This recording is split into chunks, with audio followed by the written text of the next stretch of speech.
For the introduction. I'm going to dive right in because the hour is going to cruise right by. So, what I'll do is I'm going to offer an overview and some perspectives and some teaching on the practice, and then we'll do a guided practice, um, and then we'll have some time for some questions and perhaps answers, although I can't guarantee there'll be any answers today.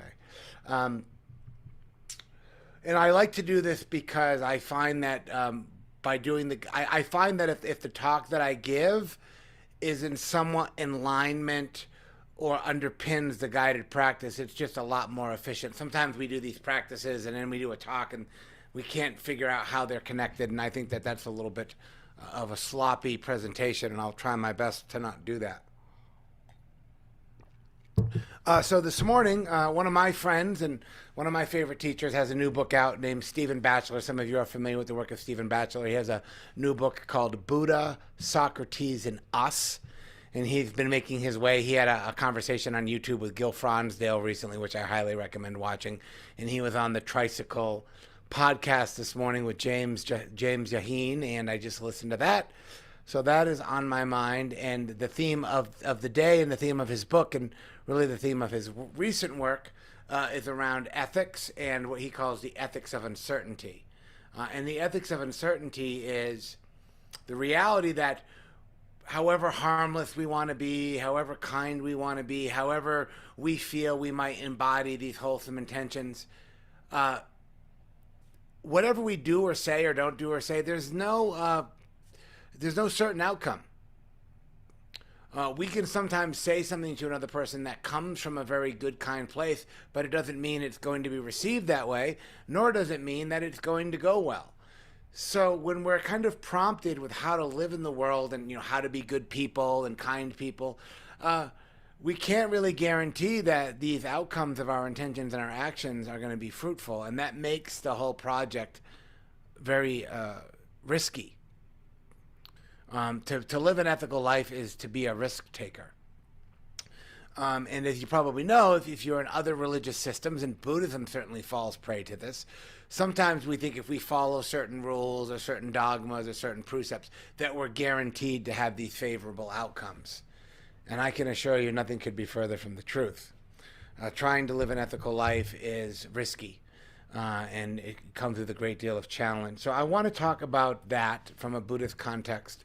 And the early Buddhist context would be this word that probably many of you have heard, which is called sila. Sila is a Pali word that's usually translated in many ways. Sometimes it's translated as morality, which I think is problematic. Sometimes it's translated as ethics, which is a little bit better. I actually find the best translation of it is integrity. How do we live with a sense of integrity?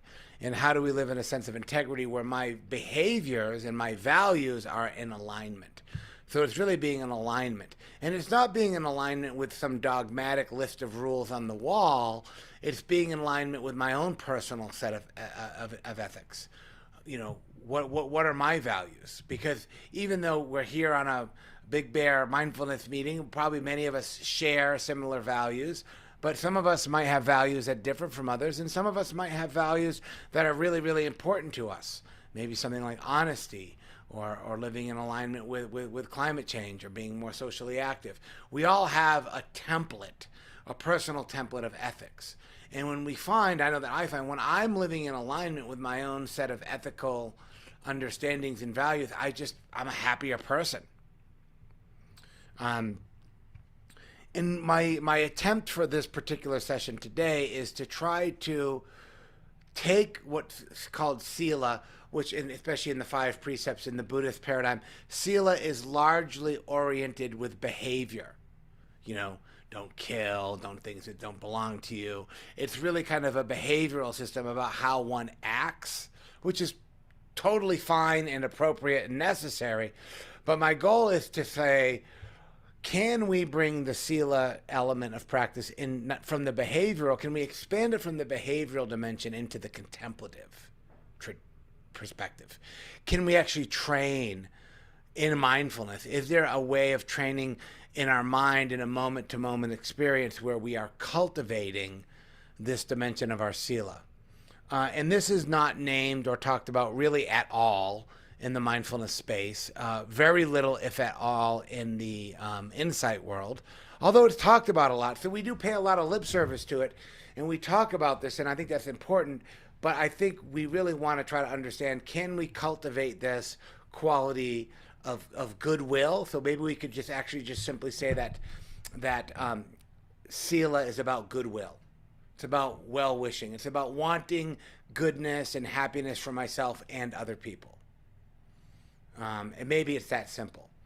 And so that might be a nice idea. We might agree with that, but can we develop this contemplatively? And it does show up as a contemplative practice in some systems.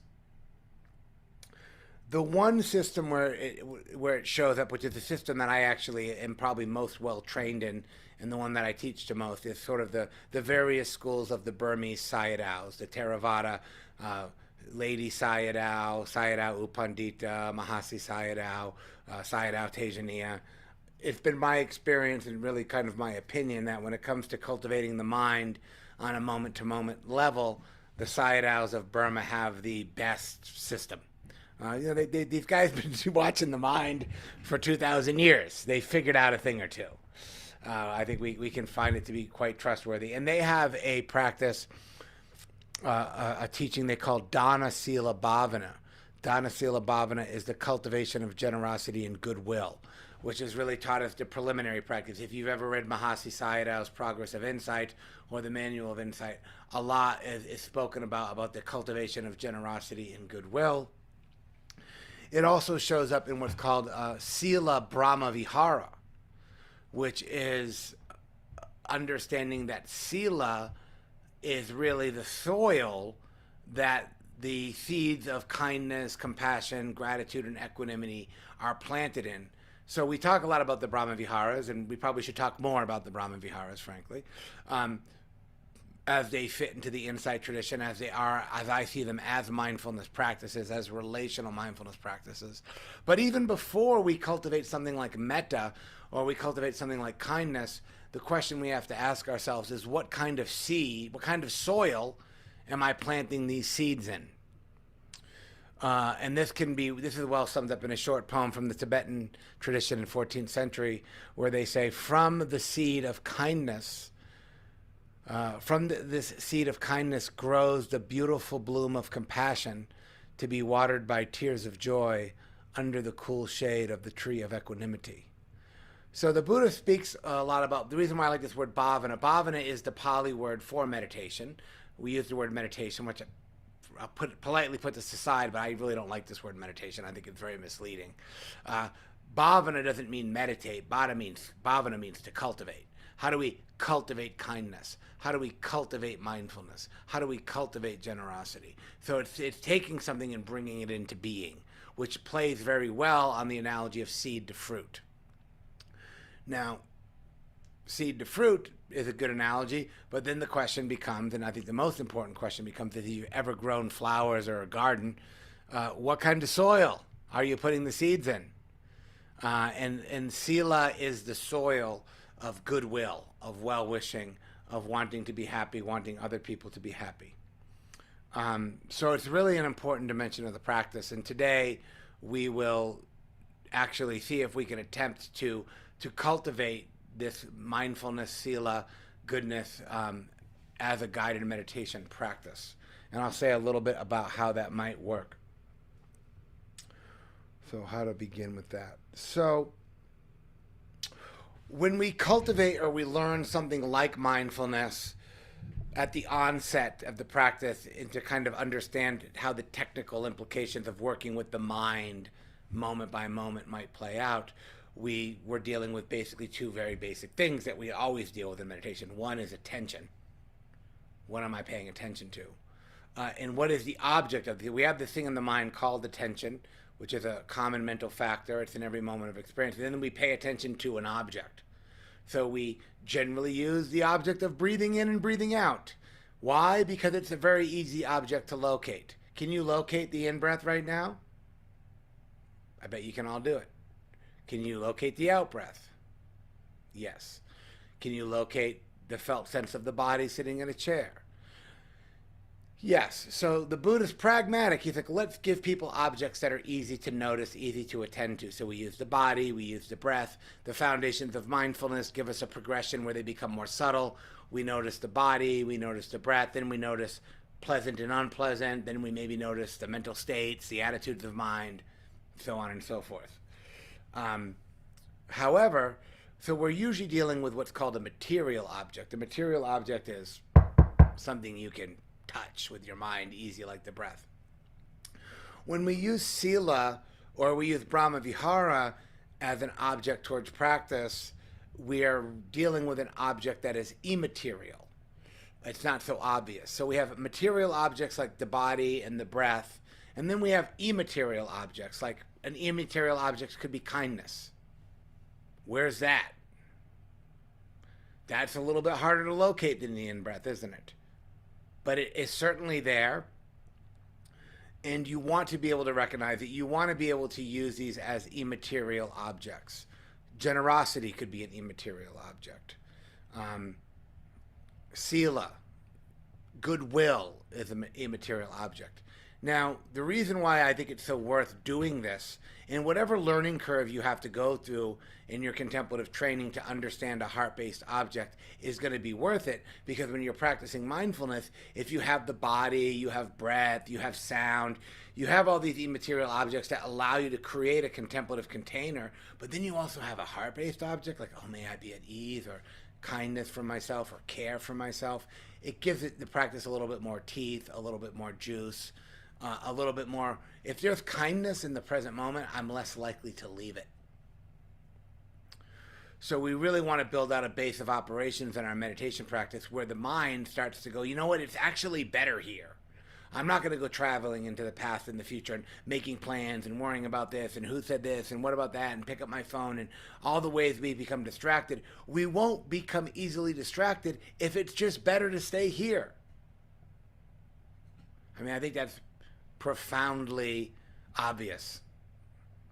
And so having a heart-based object is going to allow the present moment to be more interesting, to be more dynamic, to be more spacious, more options, more availability, those kinds of things. And this is usually taught in meditation systems as kind of like an advanced practice for later, but I think that's a mistake. I think you can learn this right away. I don't think you need to be practicing long to kind of start doing this. And whatever learning curves you have to go through, I think are worth it. So where does this all sit? Well, if we boil it down, where this sits, and this is a word that gets pejorative in Buddhist circles, so I'll just kind of name that, is it's really actually about desire.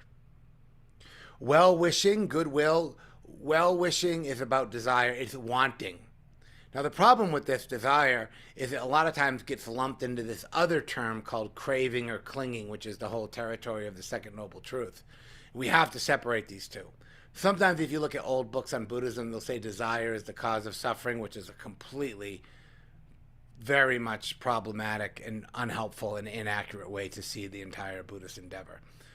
In fact, from an academic point of view, there's a book written a couple years ago by an academic named David Webster, and there's actually 18 different words in Pali that mean desire.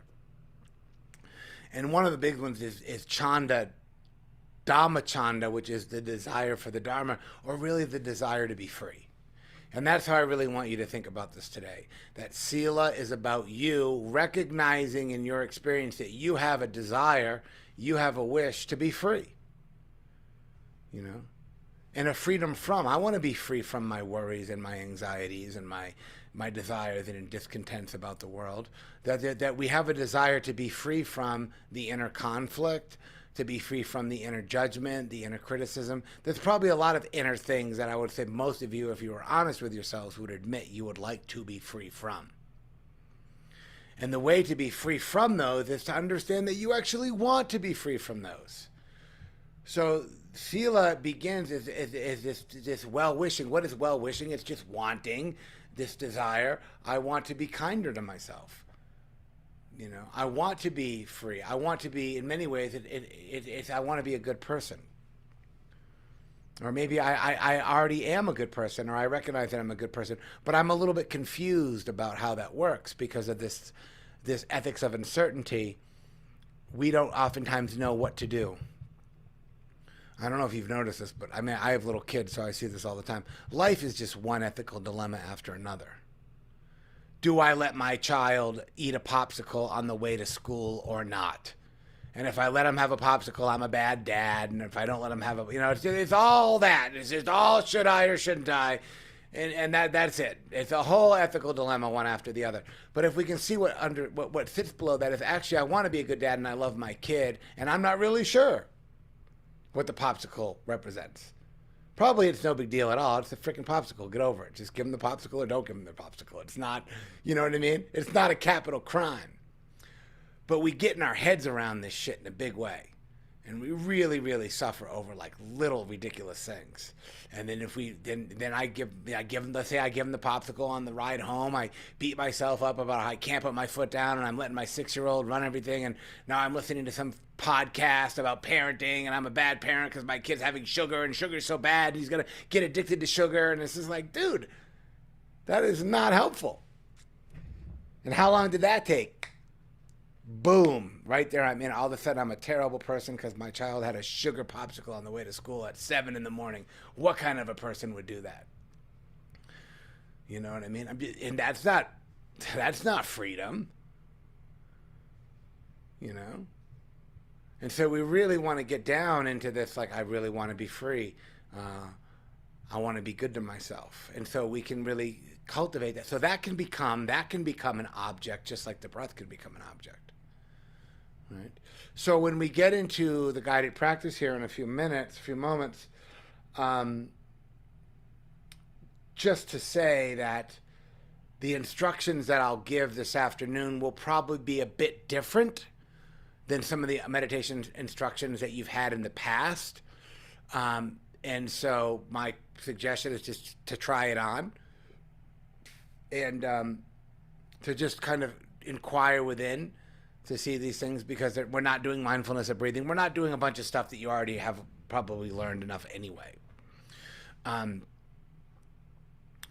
so the goal is for you to recognize that you have an internal wish.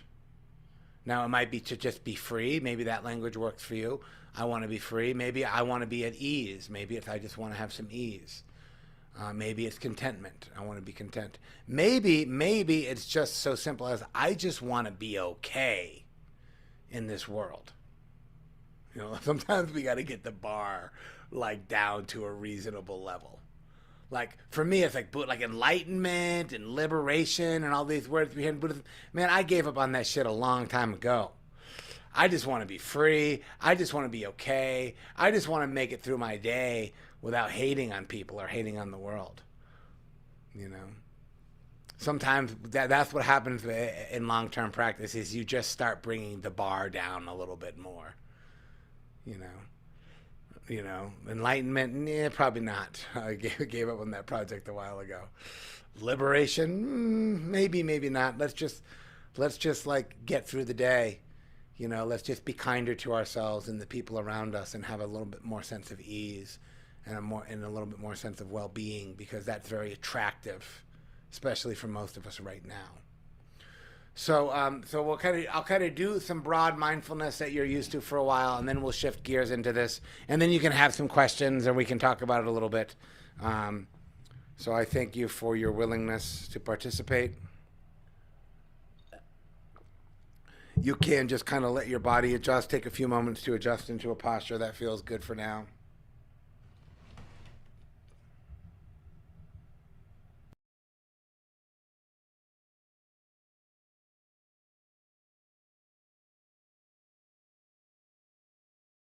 And I will start and end with the bell.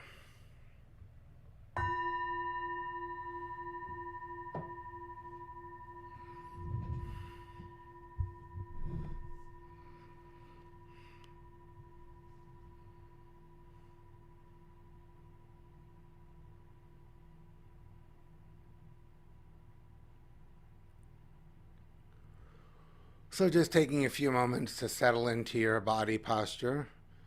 However you are, wherever you are, letting yourself be upright, easeful,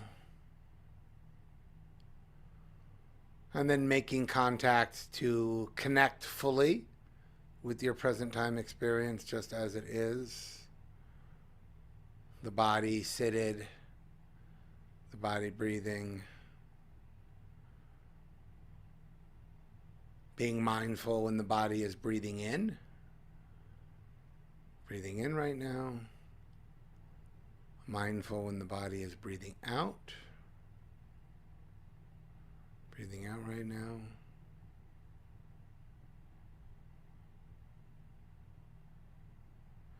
And cultivating mindfulness that there is, in fact, a body. There is a body sitting. There is a body breathing.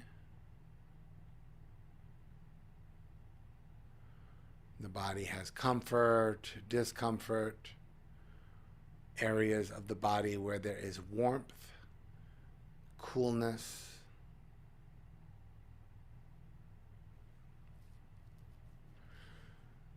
And taking some time to just really pour your mind into the body.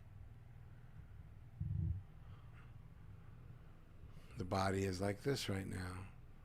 May I be at ease with the body just as it is. And all of us here together this afternoon cultivating mindfulness of the body.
And as you become more familiar with your body,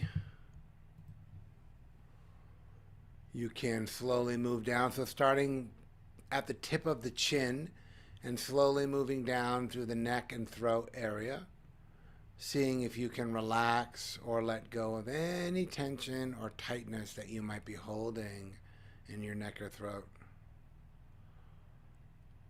Perhaps bringing awareness to the hollow space of the mouth can help relax that neck throat area.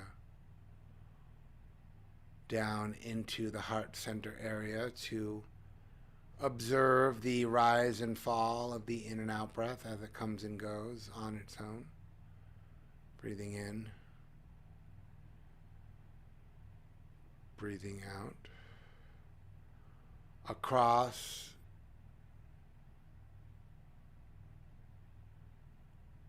into the chest, the left shoulder, the right shoulder.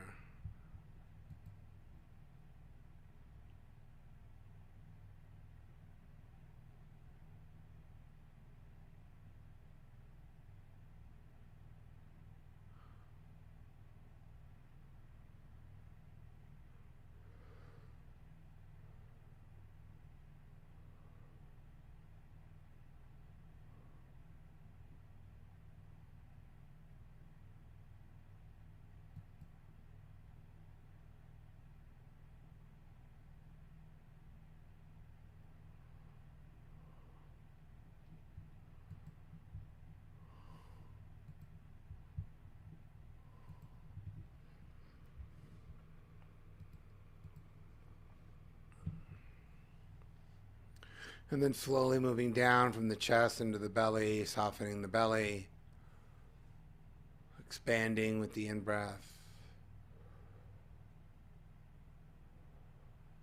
So that the whole area from the tip of the chin down to the belly button and back up is just soft, open, easeful, releasing any tension or tightness in that area.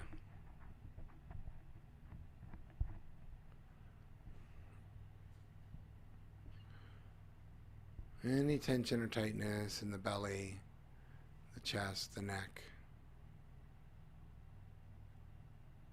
as best you can.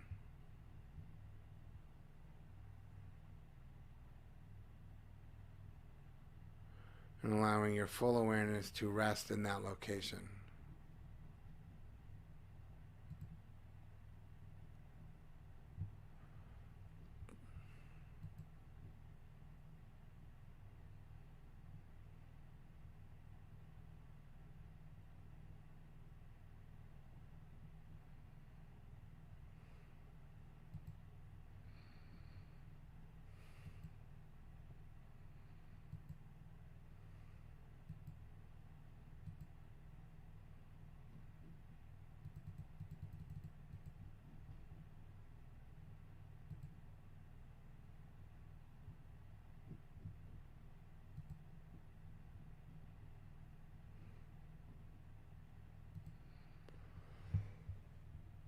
And then as you do this, you can feel more deeply into the heart center area, the chest, and to just see if you can feel into that area, the chest, and to recognize, to look within and to see if you can recognize or contact your own wish, your own desire for goodwill, for well-being, to be free, to be a good person. Whatever any of those words land or resonate.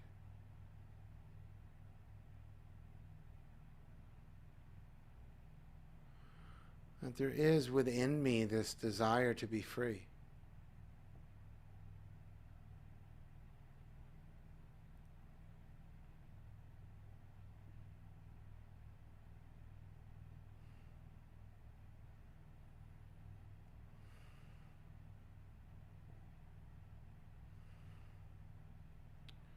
That I so deeply wish to be free, to be content in this world. This desire to be at ease. And maybe so simply that just this desire, this wish to just be okay in this moment just as it is. Just for right now.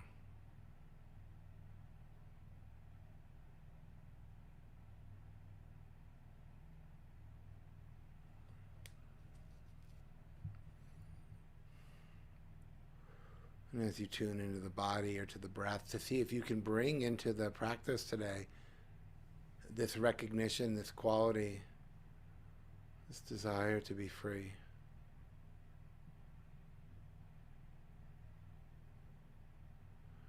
To attend to that desire. Acknowledge it, recognize it. And even using a phrase if that's helpful. I wish to be free. I wish to be at ease. I wish to be content. I wish to be okay right now. Just for right now.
And so, as we often do, if you become distracted or the mind wanders off, you're lost in imagination, thoughts about what needs to happen later today, any of that, just recognize that and return.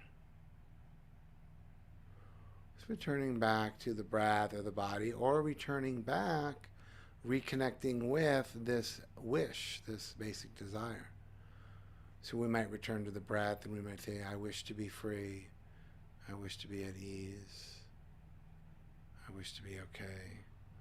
Whatever that is for you. To include that in the returning of the mindfulness practice.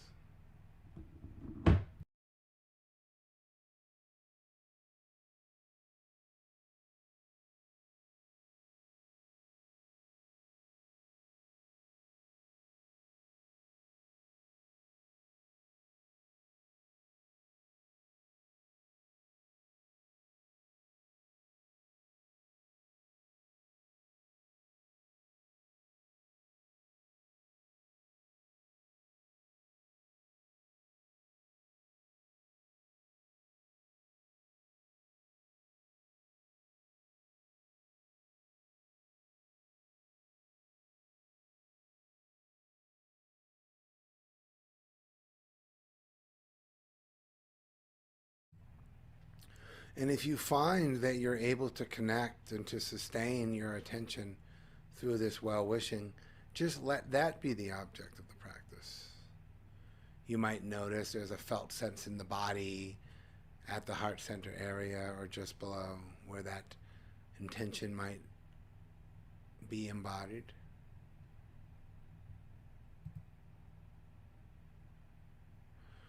And if you're able to connect with this well-wishing, this sila dimension, to just allow the mind to rest right there, resting in the well-wishing, in the goodwill.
And for the last few minutes of the practice, to really see if you can commit, really attune to the body, and to see if you can get any felt sense of this well-wishing to be free, to be at ease. This is own quality of good nature, well-being.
And then for the last minute of the practice here, to just see if you can extend to yourself some gratitude and some appreciation for your willingness, for your willingness to show up for yourself in this way.